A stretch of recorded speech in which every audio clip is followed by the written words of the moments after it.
Yes, my people, as the hot, it don't happen. No, a lot of people will be said to have been jubilating because the INEC current chairman, which is Professor Yakubu Mahmoud, tenure will be expiring November of this year, and which he have served 2 terms.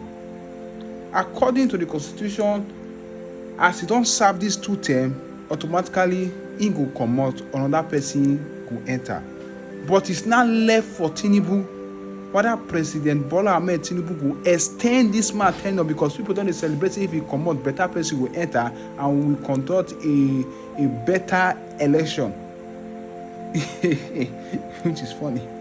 And Aisha Yusuf, which is a human rights activist, she don't took man for this issue. Please just listen to her, make she explain her own part or wetin she get to talk concerning Professor Mahmoud Yakubu tenure wey wan expire for November.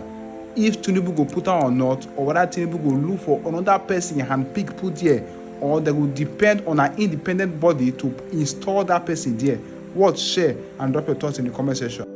Tinubu, they say, is out there shopping for who will replace Mahmoud Yakubu. Mahmoud Yakubu's second term is coming to an end, so you don't know anything can happen. First of all, now yes, he's already a yes man to Tinubu now, so what's the big deal? What's the big deal there? You could have an extension. Tinubu can decide to go to the house. You know, the National Assembly is under his pocket currently, and ensure that there is what they call an extension, just the way they've done for IG of police. You never can say. Or he's going to just bring the one that will yes for him and put it there. But the Vanguard is saying Vanguard can authoritatively confirm that there is a plot to compromise the 2027 general election through the instrumentality of appointing a yes man as a replacement of Professor Mahmoud Yakubu, the national chairman of Nigeria's Independent National Electoral Commission. The only thing independent about INEC is that where they wrote independent. Every other case, there's no independence. Yakubu's tenure ends in November of this year, when he will have served 2 terms. At press time, Vanguard investigations revealed that Bola Ahmed Tinubu is yet to be fully boarded on the plot's performance or the plot platform. However, forces pulling the strings from outside Aso Rock Presidential Villa are known friends of Tinubu. The arrowhead of this mood is a former South governor and a member of the class of 1999. So they call themselves class of 1991. Those ones that entered 1999. The rest of us were saying, oh, we don't want to do politics. So let's now. They are using the politics to rubbish our lives. This comes at a time the credibility of the election management body is suffering massive discount due to the 2023 general election and the off-season election it has concluded since then. One option being pursued for the plot to succeed, which is the nomination and confirmation of a malleable individual as Yakubu's successor. A number of names withheld by Vanguard is already being put forward for possible consideration. The fact that the president is the one that has the power to appoint the INEC chairman, it should be a problem to us in this country. These are some of the things that really need to be changed in the constitution. There must be an independent body that brings such a person in. It's not that a president will just have the authority and the power to do. So if you do that, they're going to be loyal.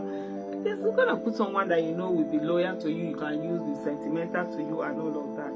Unfortunately, the individuals positioned by the plotters had served as national commissioners of the commission and resident electoral commissioners, who did not dress themselves in shiny armor during their tenure. And that's better for them now. They need people who don't have any shiny armor, so that the person can do whatever it is that they want to do. And as we go on, honestly, Nigerian citizens, we also must begin to plot as citizens. We also must begin to come together. We also must begin to put our foot down. Otherwise, we're just going to sit down here. They will just keep perpetuating themselves in office. And even when people talk about revolution, there needs to be a revolution. After the revolution, what? For me, it's not the revolution. Revolution is not the issue. If you still don't prepare now, you will do a revolution. What will simply happen is that there are other counterparts will enter in and they will continue to suppress. See Egypt, after the revolution, what happened? who did you who replace with? So that's the way for me I always talk about when they're talking about participate in politics, let's participate in all of these things that bring in governance. People are like, yeah, so that even if the revolution happens, you have people who are already prepared and trained, sort of, and will go in and work for the people, not the ones that will just simply get themselves in because they have better options than the other, and then they now become worse dictators than the ones that were removed. In fact, the seemingly possible consideration for their choice is the extent of their malleability, which would mean an erosion of INEC's credibility in conducting free, fair, and credible elections. INEC does not have any credibility anymore. INEC has shown itself not to have the capacity to conduct free, fair, credible election. We've seen the election in Kogi State. We've also seen the election in Edo State, and these are elections where there's not even a sort of like disguise to try and do the right thing. It's just openly results. From the reports we are seeing, results are being entered even before election. 2 sets of results are produced.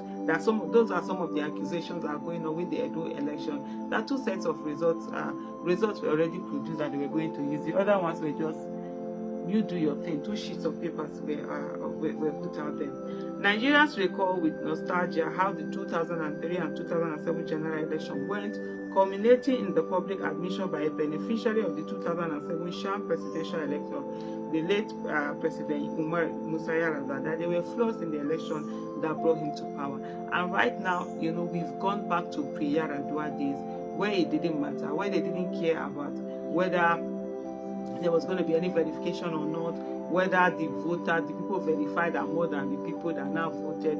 They don't care. Now it's just put out the result and just do anyhow. So INEC does not have any credibility anymore. And right now, with Tinubu having the power to be able to bring in an INEC chair, you know what it does to the whole electoral process. But at the same time, also, one thing that I want people to understand is that we cannot say we will not participate in the electoral process. Whether you participate, you don't participate, you boycott it or not, they will still do election. If it's 2 people that vote for the person, and the 2 people are the higher number, the person wins. So we must also combat. I want us to remember that the people, these institutions are people, right? And if the people do not participate, refuse to allow themselves to be part of the whole shenanigan that it's done, of the whole corruption or the rigging, there's no rigging that will happen. The only reason why there will be rigging that happen is because people participate. So you might be one of those people. You might have loved ones, relations, friends, whatever. Talk to them that they should not destroy Nigeria. You have members of your family, friends, or relations working at INEC, or you are even a person working at INEC. Talk to yourself, talk to your colleagues, talk to your family, talk to your people that, look, you keep destroying this country, you're destroying it for every one of us, no matter how much they paid you. There are some reports that people were paid how many few dollars to do anyhow. Where are the dollars today? Has it built the ultimate life for you, or you've just spent it and forgotten, and now you're still suffering, with anyone? So here they went on. There's a whole lot of things being said, but just remember that this whole a lot of permutations and everything just points to one thing, that the propaganda for 2027 have already started by these people, and they are putting it out there. And what I want every one of us, you and I, and I'm also talking to myself, that let's not be pawns in this whole thing that they keep doing. We need to also strategize. We need to also sit up. We need to also fight for a better Nigeria. Nigeria will not come about because we just simply sat down and we're just praying. God will not do for us what He has given us the capacity for us to do for ourselves. So we must stand up and fight for a better Nigeria.